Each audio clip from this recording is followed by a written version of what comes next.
Hello, my friends. Hope you all are good. And you're watching Physical Educator.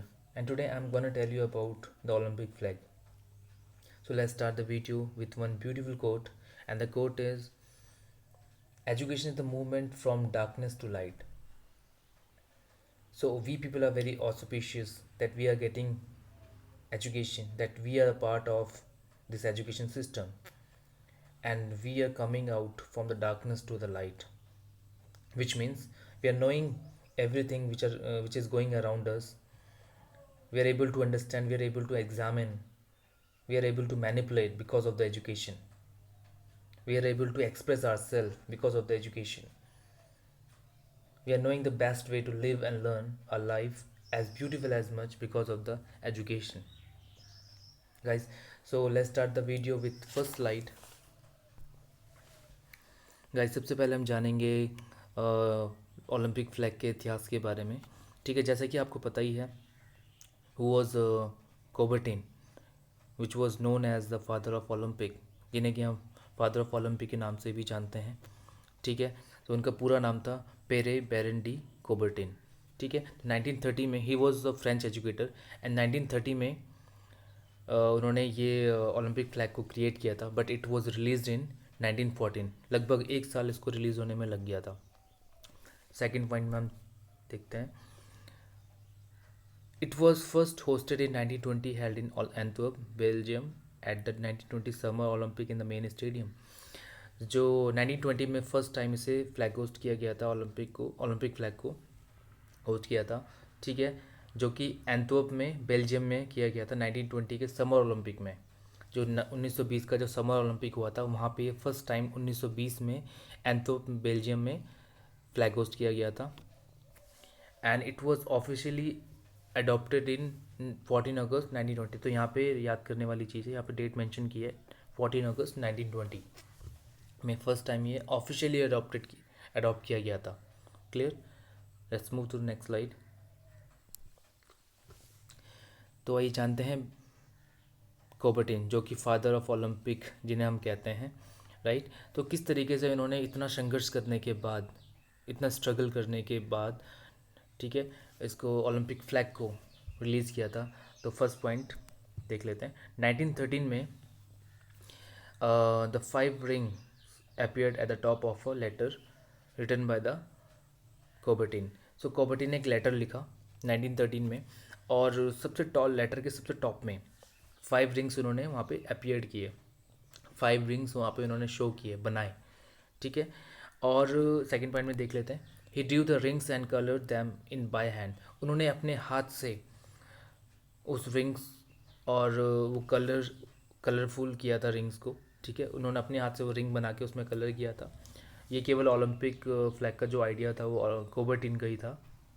ठीक है, he presented the rings and flag in June 1914 in Paris at the Olympic Congress.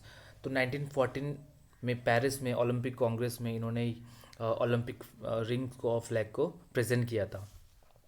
Let's move to the next slide. Description of the flag. So guys, यहाँ पे हम देखेंगे कि किस तरीके से कोबर्टिन के एफर्ट्स से, ठीक है, किस तरीके से वो ओलंपिक फ्लैग का जो पूरा स्ट्रक्चर था उन्होंने कैसे पेरिस में कांग्रेस में 1914 में प्रेजेंट किया। ठीक है, और ओलंपिक चार्टर के अकॉर्डिंग जो भी डिज़ाइन किया था ओलंपिक फ्लैग को, कोबर्टिन ने प्रेजेंट किया था उसे पेरिस कांग्रेस में 1914 में। ठीक है, और सेकंड पॉइंट देख लेते हैं। On a white field without borders, 5 rings in blue, yellow, black, green, red, interlaced from left to right from a trapezium with the blue, black and red rings at the top and the yellow and green rings at the bottom. So guys, जो Olympic flag है, basically अगर हम उसका structure देखें, ठीक है, तो एक वाइट फ्लैग है, उसके ऊपर वो रिंग्स डिज़ाइन किए गए हैं।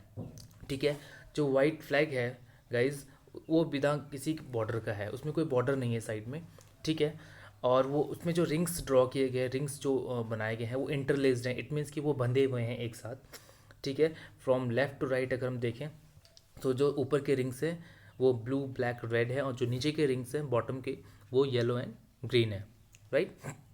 सो अगर हम इसकी प्रोपोर्शनेट की बात करें या फिर इसकी मेजरमेंट की बात करें तो ओलंपिक फ्लैग 2 into 3 मीटर, यानी इसकी जो लेंथ है वो 3 मीटर है एंड जो विड्थ है वो 2 मीटर है। और and the rings occupied an area of 0.6 into 2.2 metre. जो रिंग्स ने जो एरिया कवर किया है फ्लैग के ऊपर, उसका जो पूरा मेजरमेंट है वो क्या है, 0.6 into 2.2 मीटर। तो ये याद रखने वाली चीज़ें एग्ज़ाम में आ सकती है। Clear? So let's move to the next slide. Colour is important.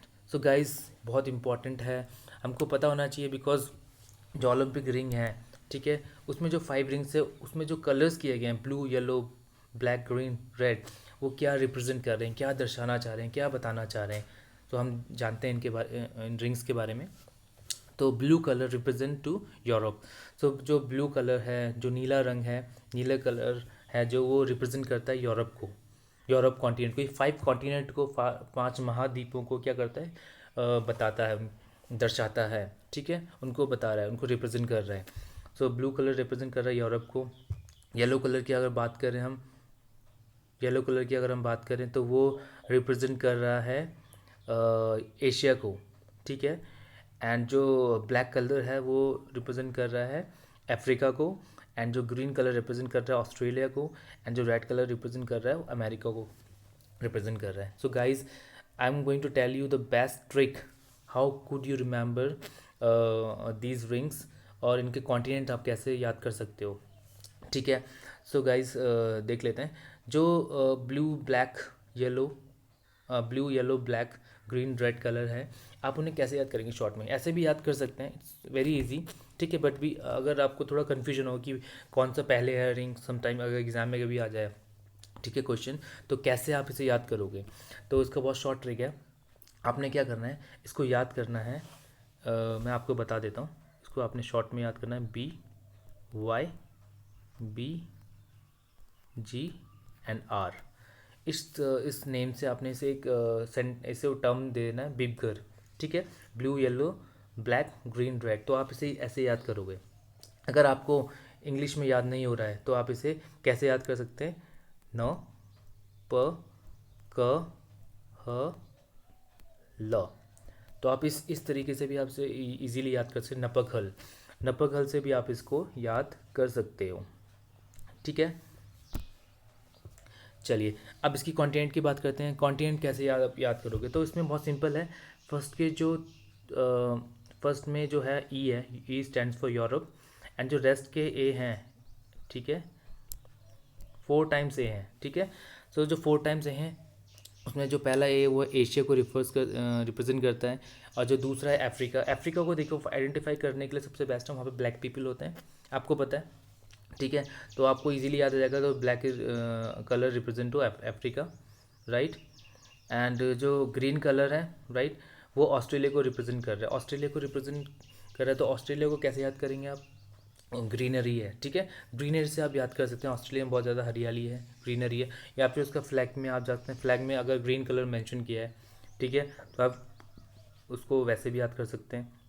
America की बात करूँ तो अमेरिका का जो नेशनल फ्लैग है, राइट, तो उसमें भी रेड कलर है, तो आप उसे वैसे याद कर सकते हो, ठीक है guys. So let's move to next slide. So guys this is very important slide. What are the educational values. IOC ने कुछ एजुकेशनल वैल्यूज़ बनाई है, ठीक है। अगर हम गेम ओलंपिक में पार्टिसिपेट कर रहे हैं तो मुझे किस लेवल पे पार्टिसिपेट करना है, और मुझे कैसे बिहेव करना है, दैट इज़ वेरी इंपॉर्टेंट, ठीक है।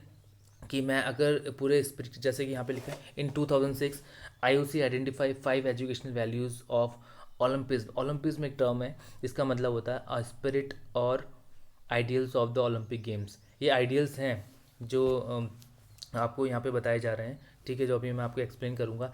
और एक स्पिरिट है खेलने की, ठीक है। तो अगर आप इनके साथ खेलोगे डेफिनेटली यू विल विन। अगर आप जीतते भी नहीं हो तो एक परफॉर्मेंस, एक अच्छी परफॉर्मेंस आप वहाँ पे शो करोगे, ठीक है। जो पहला जो पॉइंट है यहाँ पे, ब्लू, ब्लू का जो कलर है वो क्या रिफर्स कर रहा है, ब्लू बता रहा है परस्यूट ऑफ एक्सेलेंसेस। इट मीन्स जो भी आपकी परफॉर्मेंस है, एक्सेलेंट परफॉर्मेंस जो है आप दे रहे हैं, ठीक है, आपने उसे कंटिन्यू रखना है, आपने परस्यू करना है, अच्छी परफॉर्मेंस देनी है।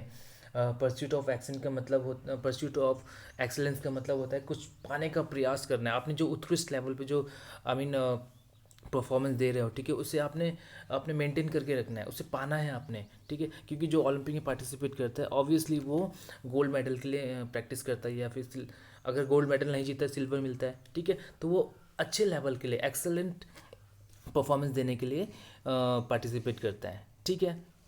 सो ब्लू कलर रेफर्स कर रहा है परस्यूट ऑफ एक्सीलेंस, कुछ पाने का प्रयास करना या उत्कृष्टता के लिए प्रयास करना, ठीक है। इसे हिंदी में अगर मैं बताऊँ तो ब्लैक कलर रेफर्स करता है जॉय ऑफ एफर्ट को, ठीक है। सो ब्लैक कलर बता रहा है कि आप जब खेल रहे हैं, ठीक है, तो आपने अपने एफर्ट के साथ खेल रहे हैं, ठीक है। बट जो एफर्ट आप लगा रहे हो आपका खुद का एफर्ट होना चाहिए। आप किसी को कोई आपको इंसिस्ट नहीं कर रहा है, आपको मजबूर नहीं किया कर रहा है खेलने के लिए, आप अपने देश के लिए खेल रहे हो, ठीक है। तो आपने उस स्पिरिट के साथ खेलना है, जॉय के साथ खेलना है, ठीक है।